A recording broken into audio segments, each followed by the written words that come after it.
மதுரை வடக்கு சட்டமன்ற தொகுதிக்குட்பட்ட செல்லூர் மணவாளன் நகர் பகுதியில் 23வது வட்டக்கழக நிர்வாகிகள் சார்பில் கழகத்தின் கொடியேற்றும் நிகழ்ச்சி நடைபெற்றது. கழக நிர்வாகி சுரேஷ் ஏற்பாட்டில் நடைபெற்ற இந்நிகழ்ச்சியில் கொடிக்கம்பத்தில் புதிய கழக கொடியினை ஏற்றி வைத்து பொதுமக்களுக்கு இனிப்புகளை வழங்கினர். இந்த நிகழ்ச்சியில் குருவேல் முருகன், பிச்சைமணி உள்ளிட்ட கழக நிர்வாகிகள் பலர் கலந்து கொண்டனர். கழக பொதுச் செயலாளர் புரட்சித்தாய் சின்னம்மாவின் தலைமையில் அம்மாவின் ஆட்சி அமைய அயராது பாடுபடுவோம் என்று கழக நிர்வாகிகள் சூளுரைத்துள்ளனர். சின்னம்மா அவர்களின் அணைக்கிறங்க மதுரை மாநகர மாவட்டத்தின் சார்பாக 3 வார்டு நம்ம கொடியை சிறப்பிக்கிறோம். எல்லா இடத்துலையும் புரட்சித்தாய் அம்மாவோட ஆட்சி விரைவில் அமையணும் என்று நாங்கள் எல்லாரும் இன்று நாளிலிருந்து சபதம் ஏற்கிறோம்.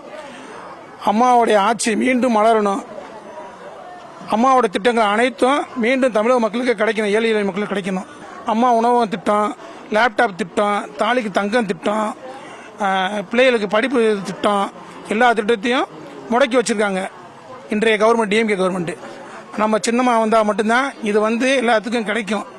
அதுக்காக நாங்கள் எல்லாரும் சேர்ந்து அம்மாவை மீண்டும் ஆட்சியில் அமர வைக்கிறதுக்கு உயராத உழைப்பு வரணும்னு எல்லாரும் எதிர்பார்த்தோம். அதே மாதிரி வந்துட்டாங்க. இளைஞருக்கு வேலை வாய்ப்பு கொடுக்கணும். மதுரையில் மெயினா ஒரு தொழிற்சாலை வைங்க. மதுரையில் அது ஒண்ணு மட்டும் இல்லவே இல்லை. அம்மா வந்தா கண்டிப்பா செய்வாங்க, நம்பிக்கையோட எல்லாருமே இருக்கும். அனைவரும் எதிர்பார்ப்பு தமிழ்நாடு மக்கள் மட்டுமல்ல, இந்தியா முழுவதும் எதிர்பார்த்து கொண்டிருக்கிறார்கள். தாய்மார்கள் எவ்வளவு பேர் ஆதரவு கொடுத்து அம்மாவை வரவேற்கிறார்கள். இதுபோல் தமிழகம் தேவ தலைவி சின்னம்மாவுக்காக அதிகமாக இருக்கிறது. வருங்காலங்களில் இன்னும் அதிகமாக இருக்கும் என்று நம்புகிறோம். சின்னம்மா வரலன்னு பொதுமக்கள்லாம் ரொம்ப ஆர்வமா எதிர்பார்த்தாங்க. இப்ப சின்னம்மா வரவுமே பொதுமக்கள் ரொம்ப சந்தோஷமா இருக்காங்க, ஆதரவு இருக்கு. அதனால நாங்க மீண்டும் சின்னம்மா வரத்தை வலுப்படுத்த அயராம உழைப்போம். நாங்க எல்லாரும் பாடுபட்டு சின்னம்மாவை முதலமைச்சர் ஆக்குவோம். செயலமா ஆட்சியோடு நிர்வாகம் பண்ணி எங்க அம்மா சின்னம்மா மக்கள் மத்தியில் ஏழை மக்களுக்கு நல்லது செய்யணும்னு எல்லாரும் நம்பி இருக்கோம்.